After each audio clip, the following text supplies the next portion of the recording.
ఇప్పుడు సుప్రీంకోర్టులో anti defection law అనేది కాంగ్రెస్ ప్రభుత్వం 10 ఎమ్మెల్యేలను తీసుకొని మరి ఒక పార్టీలో గెలిచి ఇంకో పార్టీలో కొనసాగడం అనేది దానిపైన డిస్క్వాలిఫికేషన్కి ఒక కేసు వేయడం జరిగింది.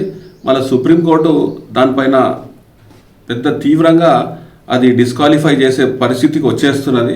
కాబట్టి బీఆర్ఎస్ ప్రభుత్వము ఈ బై ఎలక్షన్స్కి సిద్ధమవుతున్నది. మరి ఈ తరుణంలో మరి మన బీజేపీ పార్టీ ఏ రకంగా ముందరికెళ్తుందో అనేదే పెద్ద క్వశ్చన్ మార్కు. దీంట్లో బండి సంజయ్ గారు కనుక రాష్ట్ర అధ్యక్షుని లెక్క మళ్ళీ అతనికి అధికార బాధ్యతలను అప్పచెప్తే కనుక మరి ప్రజల లోపల స్ఫూర్తిని తీసుకురాగలుగుతాడు, ఆ ఎనర్జీని మన ఆ స్ట్రెంగ్త్ అనేది క్రియేట్ చేయగలుగుతాడు. గతంలో కూడా మన మున్సిపల్ ఎలక్షన్స్లలో కూడా అదే విధంగా కొనసాగించాడు.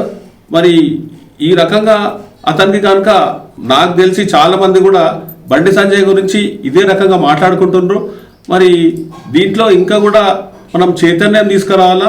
ఎందుకంటే ఒక బలమైన లీడర్ కనుక బీజేపీలో కనుక ఉంటే మాత్రము మరి ఇప్పుడైతే బీఆర్ఎస్ ప్రభుత్వాన్ని చూసిరు ప్రజలు, కాంగ్రెస్ ప్రభుత్వాన్ని చూస్తున్నారు కూడా. ఇంకా కేవలం ఒకటే పార్టీ ఉన్నది ఇంకా ఈ రాష్ట్రాన్ని కైవసం చేసుకోలేనిది, అది బీజేపీ పార్టీ. మరి బీజేపీ పార్టీలో బండి సంజయ్ గారు మరి రాజా సింగ్ గారి కానీ లేకపోతే మరి ఇంకా మాధవిలత కానీ ఇట్లాంటి బలమైన లీడర్లు చాలామంది ఉన్నారు. మరి వీళ్ళందరినీ కూడా ఉపయోగించుకొని గ్రామ స్థాయిలో కూడా మరి బీజేపీని బలోపేతం చేయాలని చెప్పేసి మరి ఈ రకంగా ఈ దిశగా ముందరికి పోయినట్టయితే బీజేపీ కనుక కొంచెం పుంజుకోగలిగే పరిస్థితులు అనిపిస్తున్నాయి. మరి ఢిల్లీలో కూడా మీరు నార్త్లో అంతా కూడా చూసిర్రు ఏ రకంగా మరి నరేంద్ర మోడీ గారి నాయకత్వంలో బీజేపీ ఏ రకంగా ముందరికి పోతుందో.